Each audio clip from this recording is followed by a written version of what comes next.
Imagine donating your kidney to save your husband's mother only for him to divorce you the same day. But he had no idea the woman he betrayed wasn't who she said she was. The rain poured steadily over the quiet streets of Seattle as Emily Carter stood alone under a bus stop shelter, clutching a thin jacket around her body. 3 years ago, she had made a decision that would change her life forever. She told the man she loved that she had no family, no parents, no siblings, no one who would ever come looking for her. She wasn't truly an orphan. Her parents were wealthy philanthropists in California, but Emily had grown up watching men pursue her only because of her family's money and influence. So when she met Daniel Brooks at a small bookstore cafe, she decided to test something. She wanted to know if someone could love her just for her. And Daniel seemed perfect. He was charming, hardworking, and attentive. He made her laugh until her stomach hurt and listened to her dreams like they mattered. When she told him softly one evening, "I grew up in foster care, I don't really have anyone," Daniel pulled her into his arms. "You have me now," he whispered. Emily believed him, and for a while, it felt like a fairy tale. 2 years later, they were married in a simple ceremony in a small chapel. But Daniel's mother, Margaret Brooks, never liked Emily. Margaret had always dreamed her son would marry a woman from a wealthy, influential family, not a quiet girl who claimed she had no background and no family. From the first day Emily stepped into their home, Margaret's cold eyes followed her. Daniel deserved better, she would whisper loudly enough for Emily to hear. At dinner she would criticize everything. "Too much salt. You cooked this wrong. Girls like you are lucky my son even looked your way." Daniel rarely defended Emily. Instead, he would sigh and say, "Mom is just old-fashioned. Don't take it personally." Emily swallowed the pain. She told herself that love required patience. A year into their marriage, everything changed. Margaret collapsed one evening in the living room. At the hospital, doctors ran several tests. The results were devastating. Margaret's kidneys were failing. She needed a kidney transplant immediately. The family gathered in the hospital hallway as the doctor spoke. Without a transplant, she may not survive the year. Daniel's siblings were tested first. None of them were compatible. Then the doctor turned to Emily. "We should test you as well." Emily agreed without hesitation. A few days later, the results came back. She was a perfect match. The doctor looked relieved. This could save her life. Emily didn't think twice. Despite the way Margaret had treated her, she agreed to donate her kidney. Because in her heart, she believed that kindness would eventually soften Margaret's heart. And maybe Daniel would finally see how much she loved his family. But Daniel had his own plans Emily knew nothing about. A week before the surgery, Daniel sat in a luxury restaurant across from a beautiful young woman. Her name was Lisa, his personal assistant. But their relationship had long crossed professional boundaries. Lisa sipped her wine and leaned closer. "So after the surgery," Daniel smirked, "they'll file for divorce immediately." Lisa raised an eyebrow. "You're serious?" Daniel shrugged. "She'll only have one kidney. She'll be weak, emotional, dependent." Lisa smiled slowly. "And your mother gets the kidney." "Exactly." He leaned back in his chair. "I'm not spending my life with a woman who has nothing to offer." The night before surgery, Emily sat alone in her hospital room, staring out the window. She felt nervous but hopeful. Daniel entered briefly. "We'll be fine," he said quickly. His voice sounded distant. Emily smiled faintly. "After this maybe your mom will finally accept me." Daniel didn't answer. He simply checked his phone. The next morning, nurses prepared Emily for surgery. But during a routine check, the doctor frowned at her chart. "Her blood pressure is dangerously high." Amelia's hands trembled. "Is something wrong?" The doctor shook his head gently. "It's stress. We need to calm it down before surgery. We'll postpone the transplant for a few hours." Emily nodded. She closed her eyes and tried to breathe slowly. An hour later, the door opened. Daniel walked in. But he wasn't alone. Standing beside him was Lisa. Emily looked confused. "Daniel," he placed a folder on the small hospital table. "I think we should end this marriage." Emily blinked in disbelief. "What?" He pushed the papers closer. "Divorce papers. Just sign them." Emily stared at him. "Daniel, my surgery is today." He shrugged coldly. "I know." Her voice trembled. "You want to divorce me today?" Daniel sighed impatiently. "I can't spend my life with an incomplete woman." Emily felt like the world stopped. "Incomplete? You'll only have one kidney. I didn't sign up for that." Lisa folded her arms, watching silently. Tears rolled down Amelia's cheeks. 3 years. 3 years of love. Or what she thought was love. With shaking hands, she picked up the pen. Without another word, she signed the papers. Daniel grabbed the folder and walked out with Lisa. Neither of them looked back. Minutes later, the doctor entered the room. Good news. Your blood pressure is stabilizing. We can proceed with surgery soon. Emily wiped her tears. No. The doctor paused. What do you mean? Emily sat up slowly. I'm canceling the transplant. But Margaret will, I know. Her voice was calm now. Please inform them I'm no longer participating. Hours later, Margaret's condition worsened. Doctors rushed around the hospital. Daniel stormed into Amelia's room. What did you do? Emily looked at him quietly. You divorced me. You promised to save my mother. Emily shook her head. I promised as your wife.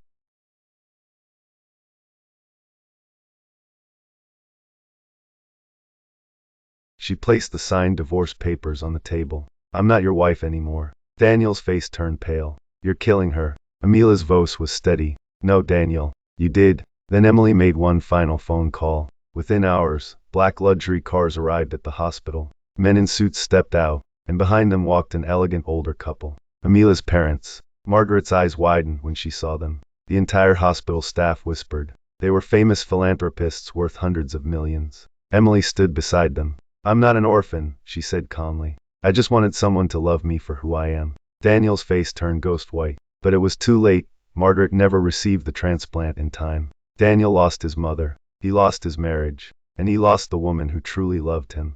As Emily walked out of the hospital with her parents, she didn't look back.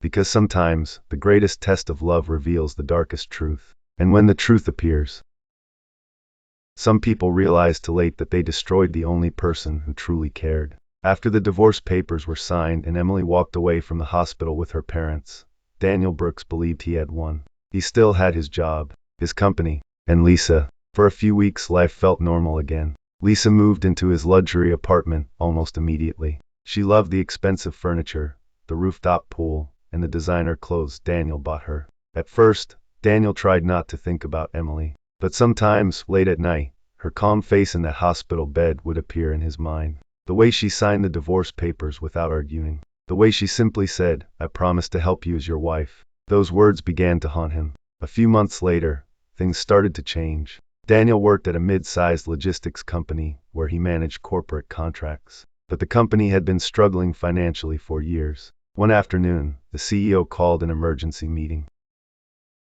The room was tense. Due to financial restructuring, the CEO announced, we will be reducing several departments. Daniel felt a strange tightness in his chest. Then the words came. Mr. Brooks, your position is being terminated. The room went silent. Daniel stared in disbelief. But I've been here 8 years. The CEO sighed. It's nothing personal. But to Daniel, it felt very personal. When Daniel got home that evening, Lisa was sitting on the couch scrolling through her phone. He dropped his bag heavily. I lost my job today. Lisa slowly looked up. What? They downsized the department. For a moment she didn't speak. Then she asked the question Daniel didn't expect. So how long will it take you to get another job?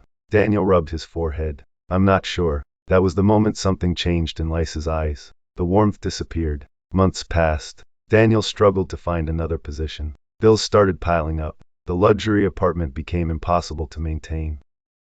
Credit cards reached their limits. One evening, Daniel opened the door and saw several bank notices on the table. Final warnings. Behind him, Lisa sighed loudly. I didn't sign up for this life. Daniel turned slowly. What do you mean? Lisa stood up, grabbing her handbag. I thought you were successful, rich, stable. I will be again. Lisa laughed coldly. You're drowning in debt. Daniel felt anger rising. You knew things might change. Lisa walked toward the door. Not like this. Daniel's voice shook. You're leaving? Lisa paused. Then she said the words that crushed him. You were just a step up for me. And with that, she walked out of his life. Just like that. For the first time in years, Daniel sat alone in silence. The apartment felt colder than ever. Lisa had taken most of the expensive items with her. The closets were half empty. The once glamorous home now looked abandoned. That night, Daniel poured himself a drink, then another, and another. But no matter how much he drank, he couldn't stop thinking about Emily.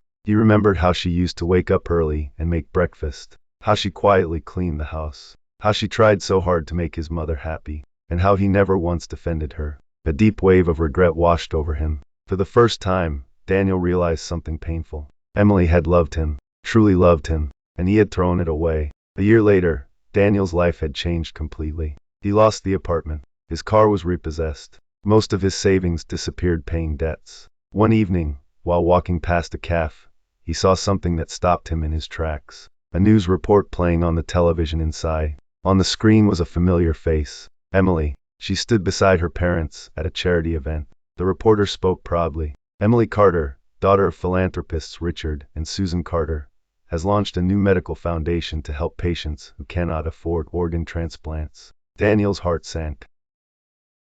Emily looked confident, strong, happy, everything he had destroyed. The next day, Daniel did something he never thought he would do. He went to the Carter Foundation office. When he reached the reception desk, his hands were shaking. "I'd like to speak with Emily Carter." The receptionist smiled politely. "Do you have an appointment?" "No." She checked something on her computer. "I'm sorry, Mr. Brooks." Daniel froze. "You know who I am?" The receptionist nodded gently. "Yes." Her voice was calm. "Ms. Carter instructed us that if you ever came here we should politely decline any meetings." Daniel's chest tightened. "She said that?" "Yes." The receptionist paused. "But she also asked us to give you a message." Daniel swallowed. "What message?" The receptionist looked at him kindly. "She said she forgave you a long time ago." Daniel's eyes filled with tears. "But she has moved on with her life." Years passed. Daniel never remarried. Lisa was long gone. Friends slowly disappeared from his life. His business dreams never recovered. Most days, he worked small jobs just to survive. But the hardest part wasn't the money. It was the loneliness. Every night, when he returned to his small apartment, silence greeted him. And in that silence, one memory always returned. Emily sitting in that hospital bed, tears in her eyes, signing those divorce papers. If only he had been patient. If only he had appreciated her love. If only he had understood her worth. But some mistakes can never be undone. Daniel Brooks lived the rest of his life with one painful truth. The woman he called incomplete was the only person who had ever truly loved him. And losing her was the greatest regret of his life.